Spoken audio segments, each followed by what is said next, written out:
감사합니다. 오늘 예배 오신 여러분들을 주님의 이름으로 환영하고 축복합니다. 오늘은 느헤미야 6장 15절과 16절 말씀을 가지고 타협하지 말고 충돌하라는 제목으로 말씀을 전하도록 하겠습니다.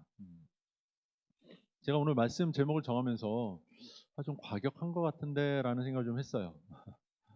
좀 과격하다. 충돌. 요즘 같으면 충돌이란 말 잘 안 쓰죠. 약간 어감이 그렇잖아요. 그렇지만 그리스인으로서 때때로 필요한 충돌이 있지 않은가라는 생각을 좀 해봐요. 그래서 약간 그 제목만 강하지 설교 내용은 강하지 않으니까 여러분 그 마음에 또 두근거리는 그 조마조마한 마음으로 듣지 않았으면 좋겠습니다. 제가 오늘은 그 예전에 인터넷에 떠돌았던 중학교 2학년이 쓴 시라고 떠돌았던 건데 실제로 중학교 2학년이 쓴 건지 모르겠지만 중학교 2학년이 쓴 그 시라고 하면서 떠돌았던 시가 있어요. 그걸 제가 하나 가지고 왔거든요. 그걸 읽어드리면서 설교를 시작하려고 그래요. 제목이 인생 무상이에요. 인생 무상. 중학교 2학년짜리가 시를 썼어요. 한번 들어보십시오. 이번 시험 1등 하는 상상, 전교 1등의 위상. 하지만 그것은 몽상. 공부해야지 하는 생각은 항상. 학습 계획표는 그저 감상. 실천하지 않는 게 정상. 지금 자고 아침 일찍 해야지 하는 환상. 하지만 11시 기상. 시험 전날까지 미루는 건 일상. 시험 문제는 진상. 공부한 것도 기억나지 않는 신기한 현상. 찍어놓고 맞출 거란 망상. 점수는 궁상. 성적표 나오는 날 내 몸엔 타박상. 내 친구 손에는 우수상. 내 손에는 개근상. 그리고 5,000원짜리 문상. 1등만 기억하는 더러운 세상. 결론은 인생 무상. 진짜 훌륭한 시지 않습니까? 라임도 딱딱 떨어지고요. 예.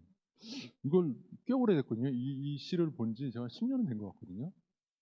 중학교 2학년이 정말 썼다고 그러면 걔는 정말 천재적인 아이이지 않을까 하는 생각을 해봅니다. 예.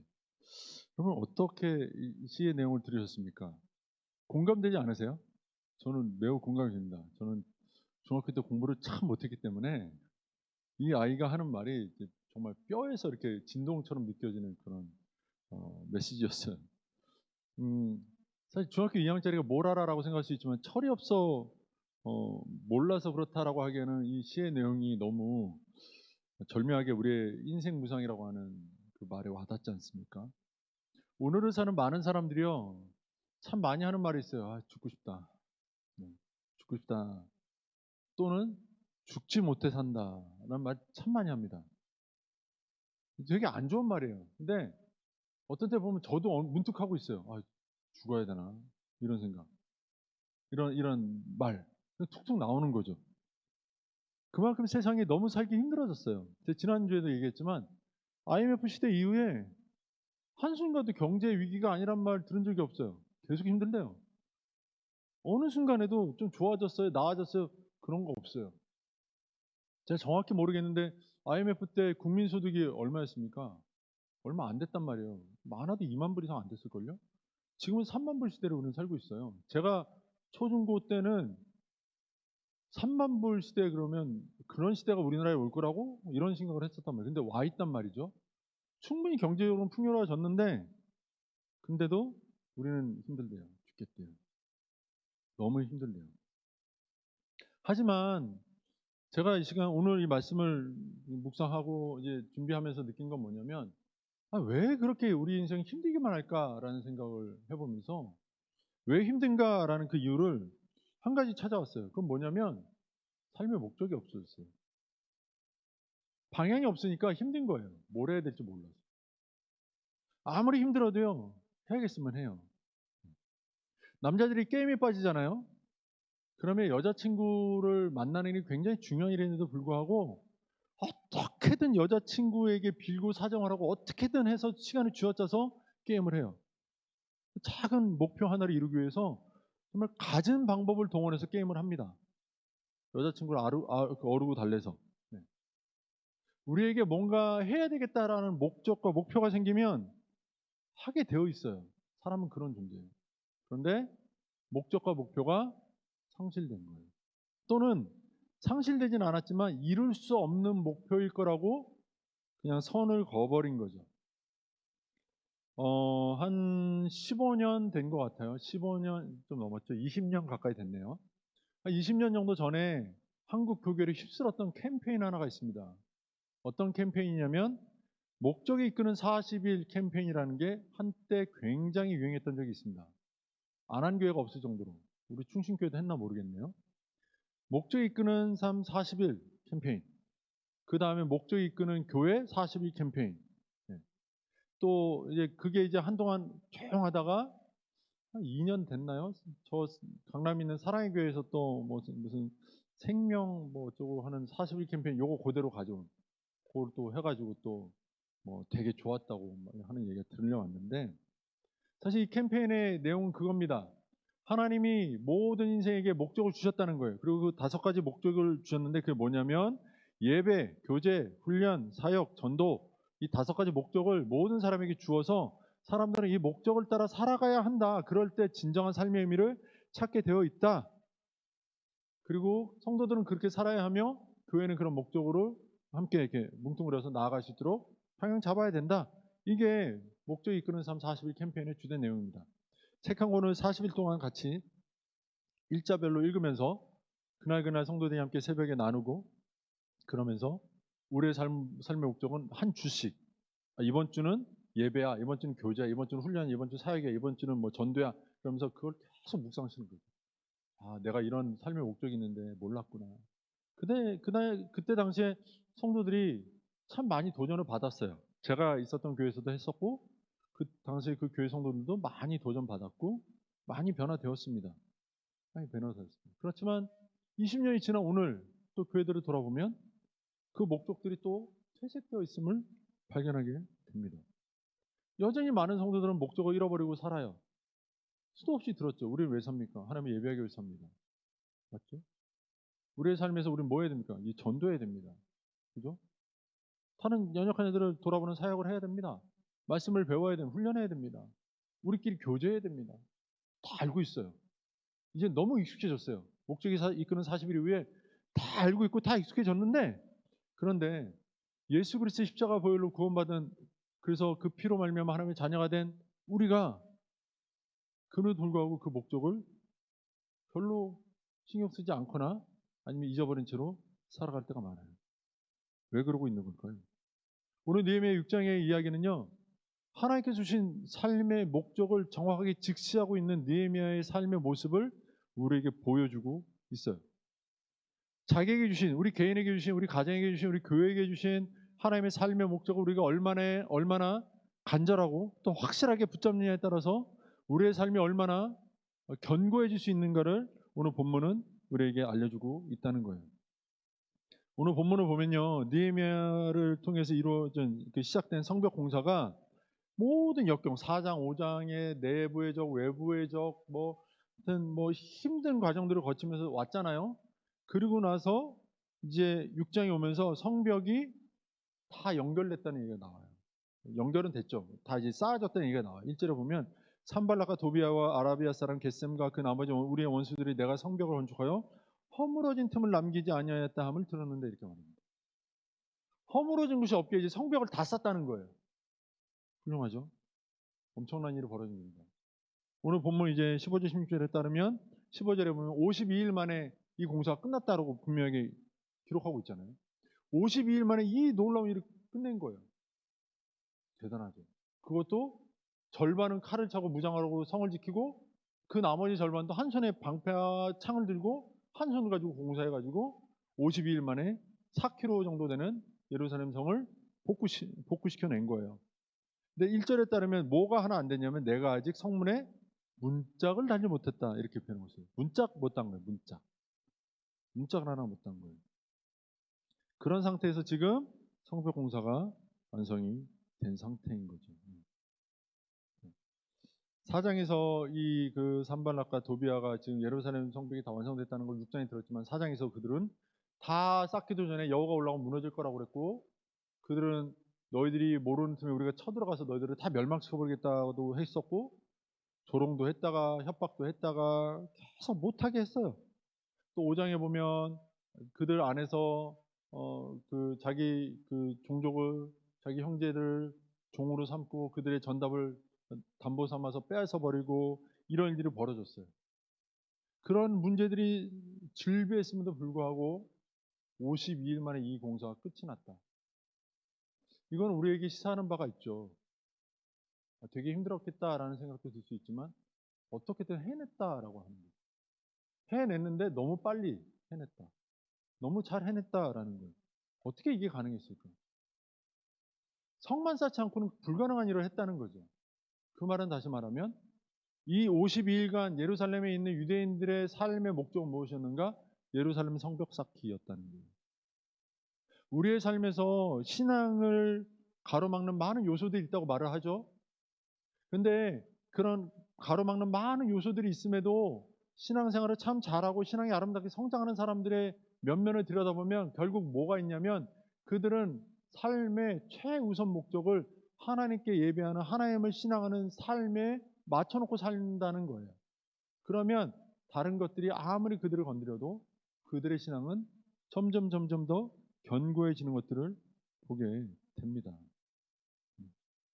여러분, 지금 이 느헤미야서에서 우리가 보고 있는 이 성벽 쌓고 예루살렘 유대인들은 성벽을 쌓고 주변의 적들과 내부의 적들은 계속 방해하는 이 모습들은요. 오늘날 이 시대를 살고 있는 그리스도인들의 삶의 세계에서 하나님 앞에 신앙의 성벽을 쌓고 있는데 그런데 그것을 방해하는 사단의 무리와 그 맥락이 다 있는 거예요. 사단은 오늘날 성도들이 신앙으로 바르게 서는 것을 저해합니다. 가로막기를 원하고요. 어떻게든 그들의 삶을 무너뜨리고 싶어 해요. 하나님께서 성도들에게 허락하신 그 특별하고도 놀랍고 위대한 삶을 살지 못하도록 그들이 살아야 될 그 위대한 삶을 빼앗아서 하나님을 경배하는 그 위대한 삶을 사단을 경배하는 세상을 추종하는 그런 미개한 삶으로 변화시키기를 사단은 원하고 그것을 목적으로 그들은 일하고 있다는 거죠. 예루살렘 성벽을 쌓았던 유대인들이 그럼에도 불구하고 성벽을 쌓는다라는 것에 초점을 맞추고 그들이 성벽을 쌓았을 때 52일 만에 지었던 것처럼 오늘 우리도 하나님 앞에 예배의 삶을 쌓고 신앙하는 삶을 쌓는 것을 통해서 우리의 신앙은 완성될 수 있다. 하나님 앞에 칭찬받을 만한 믿음으로 설 수 있다라는 것을 우리에게 독려하고 있는 거예요. 오늘 본문은. 자, 제가 좀 전에 1절 읽으면서 성벽은 다 쌓았는데 성문 못 달았다고 그랬죠. 성문이 뻥 뚫려 있으면 외부에서 쳐들어오면 들어올 수는 있어요. 그런데 성벽이 없던 시절과 지금 성벽이 완전하게 쌓여져서 다 연결된 시점 높이까지 다 맞춰서 연결된 시점에 성문을 못 달았다고 성문이 열렸으니까 들어가자 이렇게 하고 쳐들어오기는 사실 쉽지는 않아요. 그러니까 이전에 성벽을 못 쌓았을 때는 그 산발랏이나 외부의 적들이 더 우세했다면 지금 상황 성벽이 다 완성된 시점에는 느헤미야와 유대 백성들이 훨씬 더 우세한 상황에 있어요. 맞죠? 그렇단 말이죠. 그런데 그럼에도 불구하고 오늘 6장 전체를 읽어보면요. 산발락과 도비와 겟셈은 느헤미야를 불러다가 죽이려는 목적을 가지고 우리랑 협상하자라고 계속 끌어내요.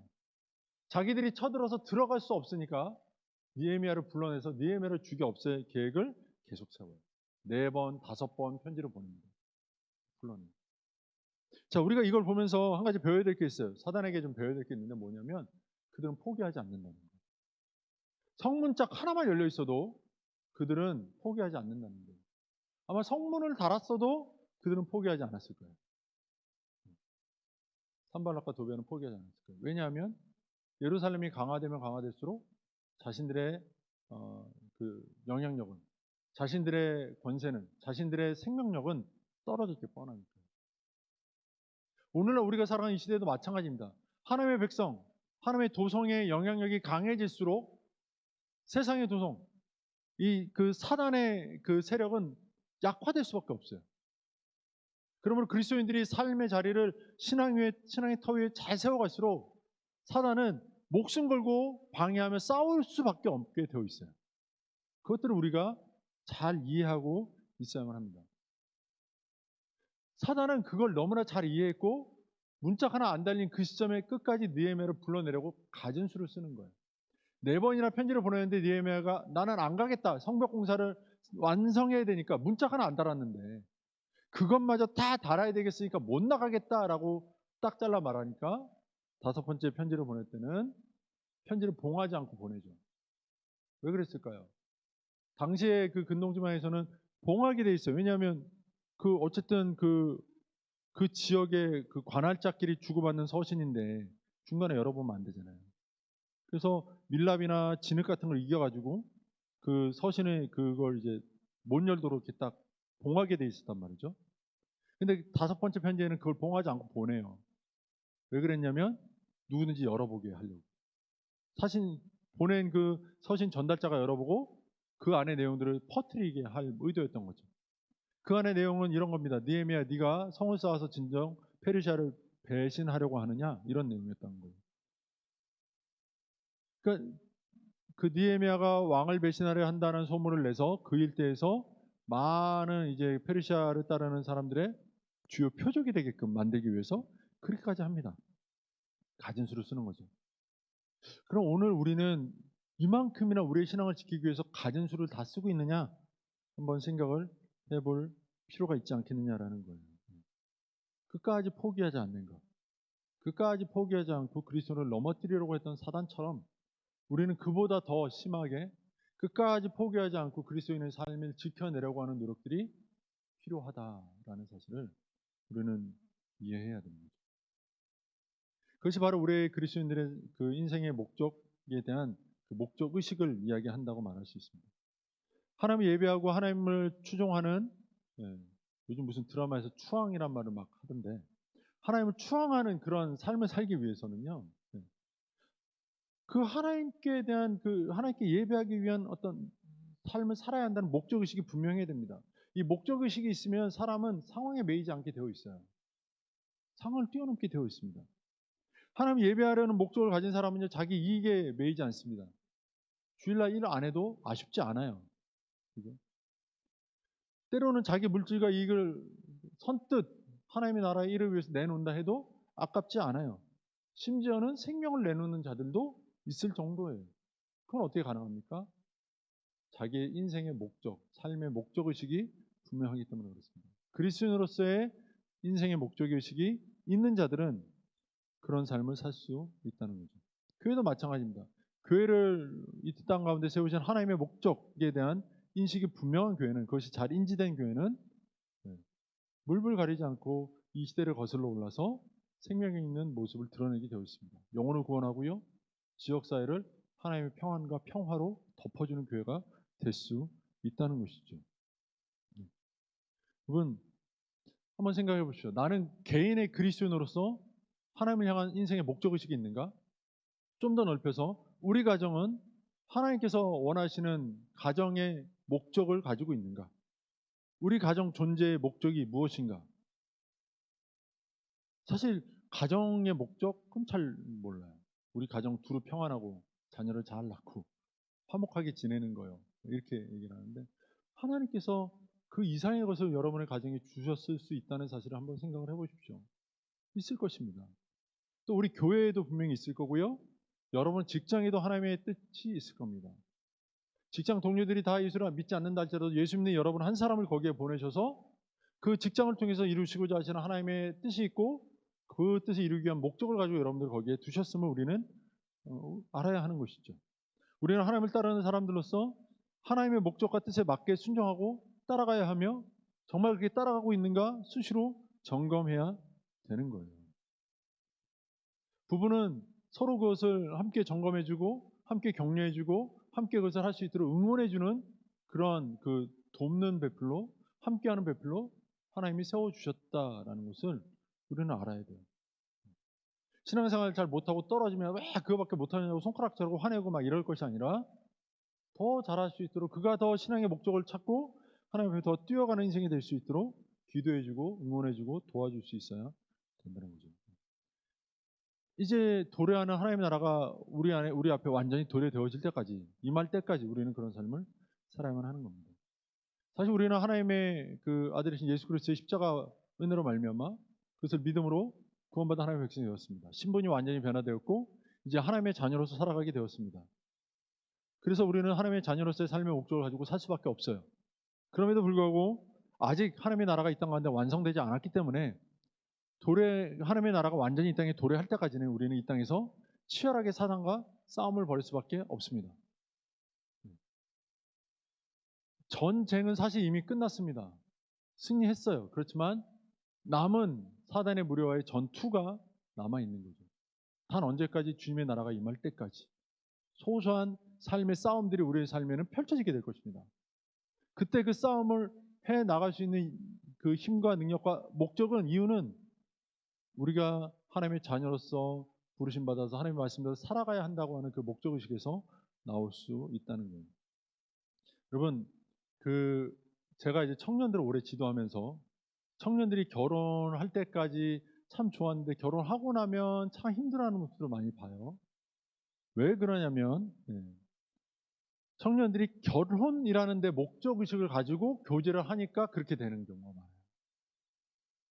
여러분, 부부는 어떤지 한번 생각해 보십시오. 결혼, 그러니까 연애 때 목적을 결혼에 두었다면 결혼을 하고 나면 그 다음에 문제가 꼭 생겨요.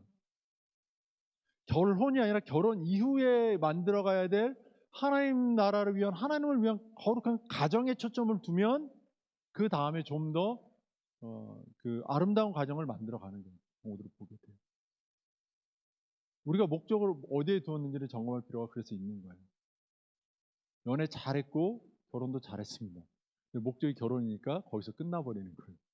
거기서 끝나지 않으면 그 다음 목적이 있어야 되는, 사실 목적이라는 말은 최종적인 거니까 더 이렇게 최종 지점을 바라보는 걸 세워야 되지만, 어쨌든 결혼했다고 형제들이 긴장을 탁 푸니까 가정이 불편해지는 거죠. 결혼했다고 서로 간에 확 긴장을 풀어버리니까 영적인 긴장도 풀고 마음의 긴장도 풀고, 그러니까 그냥 자기 하고 싶은 대로 살아버리게 되는 거죠. 그래서 가정 안에 소소한 다툼이 일어나기 시작하고, 그런 다툼들이 반복되다 보면 어느 순간 큰 간격이 나게 되는 거예요. 가정의 목적을 세우는 것이 중요합니다. 가정의 목적은 또 개인의 목적이 서는 데서부터 시작이 됩니다. 여러분, 제가 좀 전에 말씀드렸지만 그 산발락과 도비아가 계속 느헤미야를 불러내요. 근데 3절에 보면요, 내가 곧 그들에게 사자들을 보내어 이르기를 내가 이제 큰 역사를 하니 내려가지 못하겠노라. 이렇게 느헤미야가 답했다고 그래요. 큰 역사가 뭘까요? 예루살렘 성벽을 쌓는 거거든요. 근데 예루살렘 성벽 다 쌓았잖아요. 성벽 다 쌓았다면서요, 1절에. 근데 3절이잖아요. 성벽을 다 쌓고 이제 뭐만 하면 돼요? 문만 달면 돼요. 거의 다 한 거잖아요. 거의 다 했는데 지금 느헤미야는 뭐라고 그러냐면, 이제 큰 역사를 하니까 내가 못 가겠다. 어찌하여 역사를 중지하게 하고 너희에게로 내려가겠느냐, 이렇게 말해요. 느헤미야가 없으면 성문 다는 것도 못 합니까? 그런데 자기가 없으면 역사가 중지된대요. 이건 무슨 말입니까? 내가 이 일을 직접 하고 있다, 막 이런 뭐 의미일 수도 있겠지만, 나는 이 일에 꼭 해야 되겠다는 거예요. 완전히 성벽이 완전하게 세워질 때까지 나는 이 일에서 밖에 다른 것들에 관심을 둘 수 없다. 나는 이 일에만 관심을 두겠다라는 거예요. 이것이 목적의식이에요. 내 삶의 예배가 확고하게 자리 잡을 때까지, 신앙의 모습이 확고하게 세워질 때까지, 우리 가정이 하나님이 주신 거룩한 신앙의 가정으로 자리를 잡을 때까지 나는 다른 데 마음 두지 않겠다. 이런 각오들이 우리 안에 있어야 되는 거죠. 느헤미야처럼 내가 하나님 앞에 뜻을 정하고 이 뜻을 성취하기까지는 나는 절대로 꼼짝달싹 할 수 없다. 아무것도 할 수 없다. 이렇게 우리는 마음을 먹어야 되는 거예요. 이런 결단이 있어야 되는 거예요. 사실 개인과 뭐 가정 차원의 대소사들이 많잖아요. 그러다 보면 주일 성수하기도 어렵고요. 그러다 보면 주일 성수뿐만 아니라 뭐 다른 소소한 사역들이나 또 주일 예배 외에 다른 예배들 참석하는 게 되게 어렵죠. 피곤합니다. 힘듭니다. 그런데요, 느헤미야는 다른 것들을 다 줄이고 다른 것들을 다 중지시키고 성벽 쌓는 일에 힘썼어요. 우리가 그런 모습을 좀 본받아야 할 필요가 있을 것 같아요. 제가 과거에 이제 그 한 교회에서 장년들 교육을 전체 이제 관장했던 적이 있습니다. 맡아가지고. 그 교회에서 이제 저는 이제 제자 훈련을 이렇게 어 굉장히 이렇게 해야 된다라고 생각하는 사람이거든요. 그 성도들이 그리스도의 제자로서 살아가는 어떤 훈련들이 필요하다라는 그런 목회 철학이 있는 사람이에요. 그러다 보니까 이제 제자 훈련을 좀 강화했습니다. 굉장히 좀 빡빡하게 전체적으로 느슨했는데 그 교회 원래 훈련 과정이 좀 느슨했는데 제가 그걸 싹 이렇게 좀 갈아서 굉장히 좀 빡빡하고 힘든 훈련으로 교체시켰습니다. 사람들을 모았죠. 성도들이 처음에는 이전과 같은 경우 막 이제 하겠다고 신청서를 냈어요. 신청서를 내려오면 받으러 오면 이제는 신청서 한 장 종이 딱 주고 거기에 그냥 이렇게 이름 써서 내면 끝이었는데 제가 이렇게 신청서를 이렇게 한 묶음 뭉탱이로 만들어 가지고 줬습니다. 거기에는 배우자 동의서 뭐 이런 게 있어요. 내가 이 훈련을 하는 동안 훈련에 집중하기 위해서 배우자가 이 사람을 훈련에 집중할 수 있도록 내가 도와주겠습니다라고 하는 약속을 받아오는 거예요. 그리고 자기의 어떤 그 신청 동기에 대한 어떤 간증문, 뭐 신청 동기 적는 거, 뭐 그 자기가 그동안 교회 생활 어떻게 했는지 다 세세하게 적도록 이렇게 신청서를 줬습니다. 그랬더니 많은 분들이 신청을 안 하더라고요. 신청을 하러 오신 분들께 제가 신청서를 내면 또 그냥 받아준 게 아니고요. 저랑 다 1대1 면접을 다 했습니다. 면접에서 떨어지면 못 하십니다. 미리 공지하고. 면접을 다 했어요. 1대1로. 다 했는데 이제 한 분이 이제 겁을 먹고 오신 거죠. 제가 그 교회에서 약간 조금 무서운 목사로 좀 소문이 나가지고 좀 덜덜 떨면서 오셨거든요. 다 면접을 다 무사히 하고 갔는데 한 분이 오셔서 이제 면접을 보면서 얘기를 다 했습니다. 제가 다 설명드리고 다 이제 훑어보고 물어보고 이제 하실 수 있으면 하시면 되겠습니다라고 했는데 이제 끝에 이제 더 하실 말씀 있으세요? 제가 물어봤더니 이분이 그러시는 거예요. 목사님 사실 저희 집에 아이가 하나 있는데요. 이 아이가 좀 병이 약합니다. 알러지도 좀 있고요. 기관지가 약해서 천식기가 있어서 감기나 이런 게 잘 옵니다. 그리고 엄마가 어딜 나가려고 그러면 자꾸 애가 긴장을 해가지고 대소변을 못 가립니다. 그래서 이 아이가 또 이렇게 문제가 생기면 제가 훈련 받는 동안에 잘 참여하지 못할 수도 있는데요. 목사님 제가 잘 할 수 있도록 기도해 주시고 못해도 좀 너그럽게 이해해 주십시오. 이렇게 얘기를 하더라고요. 사실 이 정도 신앙이면 얼마나 아름답습니까? 자기 아이가 그렇게 아픈데도 나는 훈련 받겠습니다라는 결정이 선 거잖아요. 나는 훈련하는 자가 되어서 그리스도의 사람으로 더 아름답게 살아보겠다는 각오가 선 거잖아요. 좋은 마인드죠. 제가 그래서 뭐라고 대팠을까요? 예, 집사님 마음 제가 충분히 이해합니다. 정말 훌륭하십니다. 집사님, 아이가 아플 수 있어요. 아이가 또 배변 못 가릴 수 있어요. 그럴 때는 넉넉하게 마음 잡고 여유롭게 아이를 먼저 돌보고 다 하고 오십시오. 예. 저는 못 오시면 결석 처리하고 늦게 오시면 지각 처리만 하면 됩니다. 이렇게 말씀드렸거든요. 사실 좀 자비하지 못한 대답이죠. 편하게 하라고 그러면서 못 오면 3번 결석하면 수료가 안 되는 과정, 1년 과정인데 3번 결석하면 수료가 안 되는 과정으로 해놨었거든요. 그러니까 긴장을 할 수밖에 없죠. 1년을 해야 되는데 애가 3번만 아프면 끝이니까 긴장하는 거죠. 실제로 그 가정이 아니라 다른 가정에 애가 아팠어요. 그래서 입원을 했거든요. 이 엄마 되시는 집사님이 어떻게 했냐면 저희들을 병원으로 다 불렀어요. 병원에 가서 병원에서 이제 제자 훈련 해야 된다고. 여기서 제자 훈련은 안 하겠습니다. 제가 그러고 가서 문병만 하고 왔는데 그 정도로 했어요. 근데 제가 이렇게 그분께 말씀드렸던 건 그런 거예요. 삶의 목적, 지금 우리가 훈련하기로 했으면 이 훈련의 목적에서 벗어나지 마십시오. 삶에서 일어나는 많은 문제들은 있을 거예요. 그건 없을 수 없어요. 당연히 있죠. 있으면 그거 해결해야 되는 것도 맞습니다. 긴급한 문제일 수도 있고요. 중요한 문제일 수도 있습니다. 해결해야죠. 그렇지만 그 와중에도 내가 하나님께 집중하지 못하고 내가 훈련에 집중하지 못함으로써 내가 까먹는 것이 있다는 사실은 기억해야 합니다라는 것을 주시시켜 드리기 위해서 제가 드렸던 답이었습니다. 주님이 우리의 연약함을 아시고요. 우리의 삶의 문제를 아시고요. 우리가 힘들어서 넘어질 때 왜 넘어졌냐고 호통치지 않으세요. 품어주세요. 그런데요. 마태복음 10장 37절에 보면 이렇게 말씀하세요. 아버지나 어머니를 나보다 더 사랑하는 자는 내게 합당하지 아니하고 아들이나 딸을 나보다 더 사랑하는 자도 내게 합당하지 아니하며 이렇게 말씀하세요. 사실 예배드리는 분들 가운데 자녀가 있는 분들 계시잖아요. 그 어린 자녀 얼마나 귀하고 얼마나 소중합니까? 그런데 주님이 말씀하시는 거예요. 그 아이보다 나를 더 사랑해야지 그 아이를 더 사랑하는 사람은 내게 합당하지 않다라고 말씀하신다는 거예요. 너무하잖아요. 주님은 샘내거나 질투하는 그런 수준이 아니라 너가 신앙해야 될 대상, 신앙의 목적을 놓치지 마라라고 이야기하시는 거예요. 아예 안 돌봐도 돼. 나만 돌보면 돼. 얘기하는 게 아니라 나에게 집중해야 해. 나를 바라봐야 해.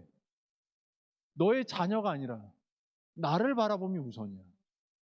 그러면 내가 너희 가정과 너희 자녀와 너희 남편과 너희 아내를 내가 책임질 거야라고 말씀하세요. 마태복음 8장에서는 그보다 앞에 그 8장에서는 이렇게 말씀하세요. 예수님을 따르고 싶은 한 제자가 아버지의 장례를 먼저 좀 치르고면 안 됩니까? 그랬어요. 장례 치러야죠. 그런데 예수님이 말씀하시는 거죠. 죽은 자들이 그들의 죽은 자들을 장사하게 하고 너는 나를 따라라 이렇게 말씀하세요. 아, 죽은 사람이 어떻게 죽은 자를 장례 치러줍니까? 근데 주님이 그렇게 말씀하시는 거예요. 이게 뭡니까? 너의 삶의 본질적인 목적은 나를 따르는 것이야 라는 걸 이 사람에게 주지시키는 거예요. 여러분, 예수님이 우리가 부모를 공경하고 자녀를 사랑하며 우리 삶의 중요한 어떤 그 일들을, 장래와 같은 일들을 처리하기를, 아름답게 마무리 짓기를 기뻐하지 않으시겠습니까? 당연히 기뻐하시죠. 그런데 주님이 이렇게 말씀하셨다는 거예요. 왜? 너희가 나에게 삶의 목적을 주지 못할 때 너희가 자녀 사랑하는 거, 그 자녀 사랑하는 것이 아닐 수 있어. 너희가 부모 공경하는 거, 너희가 나에게 초점을 맞추지 않은 삶에서 나오는 부모 공경은 바른 부모 공경이 될 수 없어요. 너희가 나를 추종하고 나를 따르지 못한 채로 행하는 모든 것들이 어쩌면 온전하지 못한 것일 수 있어라는 얘기를 주님이 지금 하시는 거예요. 주님은 우리의 삶에 온전히 그 삶이 온전히 주님을 따르고 추종하는, 주님께 우리의 삶의 목적과 우선순위를 두기를 원하신다는 거예요. 사단이 우리를 넘어뜨리기 위한 그 삶의 우선순위를 두고 목적을 두고 우리를 끊임없이 건드리듯이 우리도 끊임없이 하나님께 목적을 두고 그분의 말씀을 성취해가는 삶에 목적을 두고 따라가기를 원하신다는 거예요. 그분 이런 삶을 사셔야 돼요. 그런데 이 삶이 계속 이어져요. 오늘 본문에 보면 그 편지가 4번, 5번 왔다고 그랬잖아요.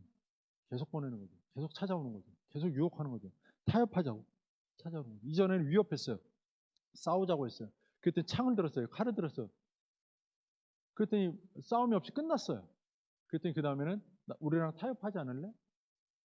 불러내요. 죽이겠다는 계략인 거죠. 싫어, 안 할래. 니에미아는 끝까지 다 잘라내는 거예요. 끝까지. 언제까지?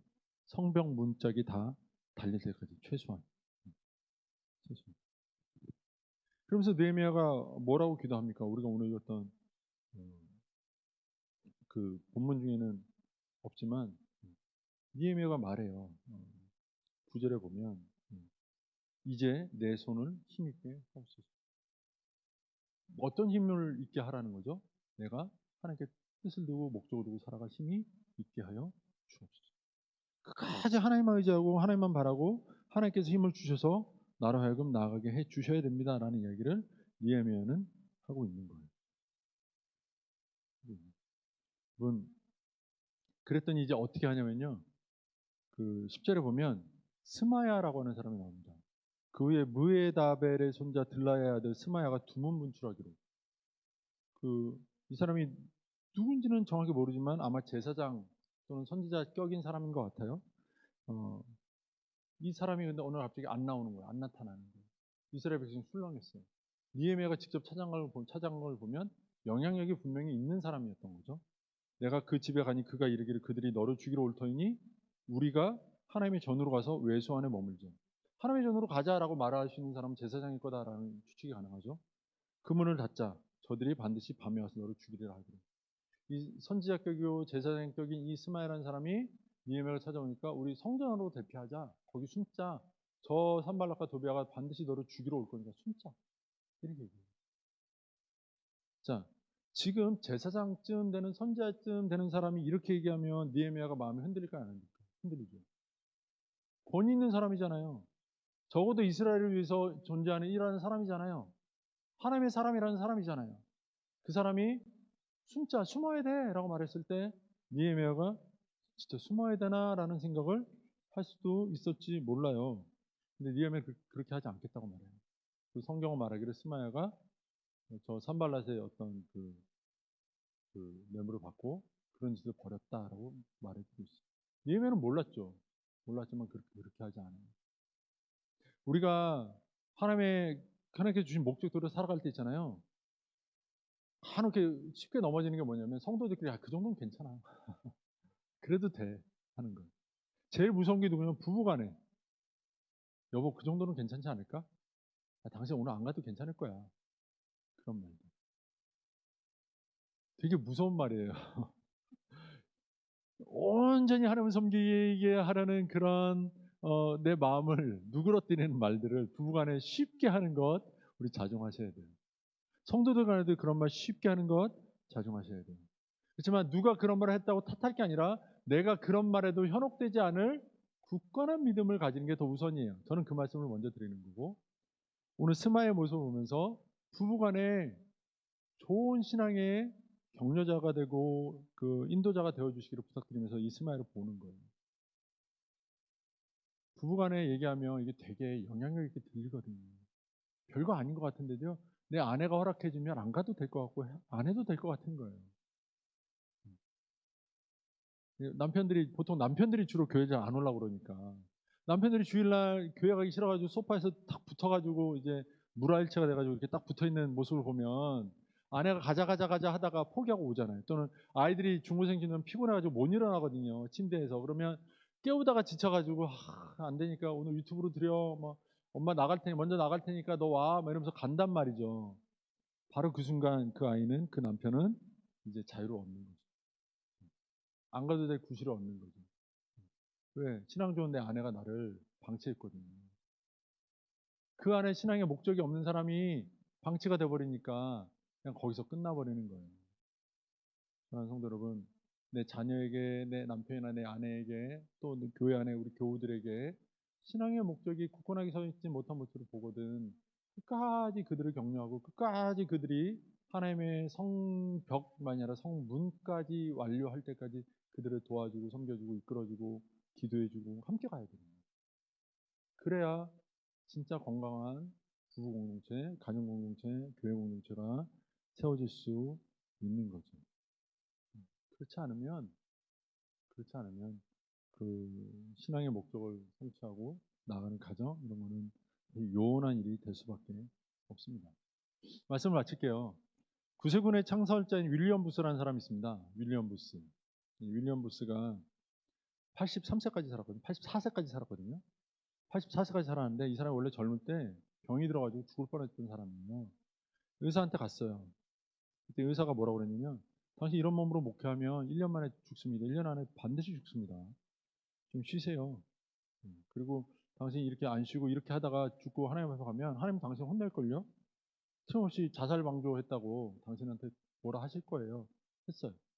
윌리엄 부스가 그 말을 듣고도 사역을 중지하지 않았습니다. 그는 필사의 각오로 전대에 몸을 던져버립니다. 그리고 인사가 말했던 1년이 아니라 수십 년을 더 살고 84세에 하나님 나라에 부름을 받죠. 그가 살아가는 중에 이런 말을 했어요. 의사가 나를 버렸으므로 나도 의사를 버렸다. 그 후 오로지 전능하신 하나님만을 의지했다. 그래야 오늘까지 살아있게 되었다. 우리가 하나님께 우리의 삶의 목적을 두면 다른 것을 버려야 된다고 생각하거든요. 네, 맞아요. 버려야 돼요. 근데 그걸 버리면 못 가진다고 생각하거든요. 아니요. 그러진 않아요. 1년밖에 남지 않은 삶을 버렸어요. 그랬더니 수십 년의 삶을 하나님이 주셨어요. 하나님 앞에 하나님 주신 목적을 따르는 사람들은요. 하나님이 아껴 쓰세요. 목회자들이 잘하는 말이 있어요. 사역자는 죽지 않는다. 제가 목사고시 볼 때요. 시험 문제에 그런 문제가 있어요. 제가 지금도 너무 어처구니 없어가지고 어처구니 없는 건 아니지만 너무 이상한 문제라서 제가 기억을 하고 있는데 목사고시 제일 마지막 문제가 뭐였냐면 목사는 왜 단명하는가. 되게 웃기지 않아요? 목사고시를 보는데 목사고시 시험을 패스해야 되는데 그 시험 제일 마지막 문제가 목사는 왜 일찍 죽는가 이걸 답을 하라는 거예요. 그 답이 뭐냐면 설교를 창작하는 창작의 고통 뭐 이런 거예요. 너무 머리를 쓰고 뭐 목회를 이렇게 성도를 돌보고 막 힘을 쓰고 새벽 일을 하느라고 새벽 예배를 드리니까 새벽에 잠을 못 자 잠이 부족하고 막 이러니까 일찍 죽는다 이걸 쓰라는 거였어요. 이걸 알면서 그럼 왜 그렇게 시키지? 이 생각을 했거든요. 근데 사실 오늘 드리는 말씀과 연결되는 거죠. 목회자는 하나님의 소명으로 살아요. 오늘 담임 목사님 말씀하셨잖아요. 하나님 그래서 사랑하시는 것 같다고. 다 드리니까. 그들을 특별하게 대우하시는 것 같다고. 맞아요.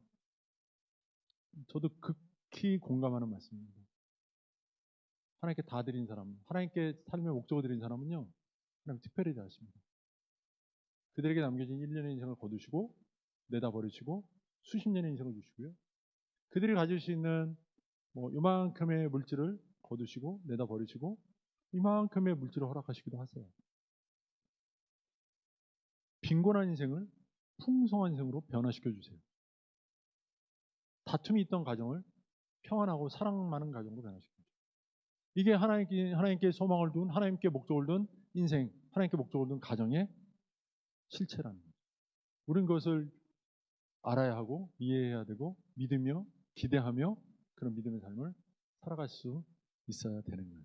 그래서 사단이 우리를 넘어뜨리려고 사단의 목적을 가지고 열심히 도전해와도 우리가 하나님께 뜻을 두고 삶의 목적을 가지고 그런 개인, 그런 가정을 이루어서 도전해 나가 충돌함으로써 사단의 도전을 깨뜨리고 이 땅 가운데 주시는 하나님의 은혜를 풍성케 하시는 하나님의 특별하신 은혜를 받아 누리시는 저 여러분 가정들 되시기를 주님의 이름으로 축원합니다.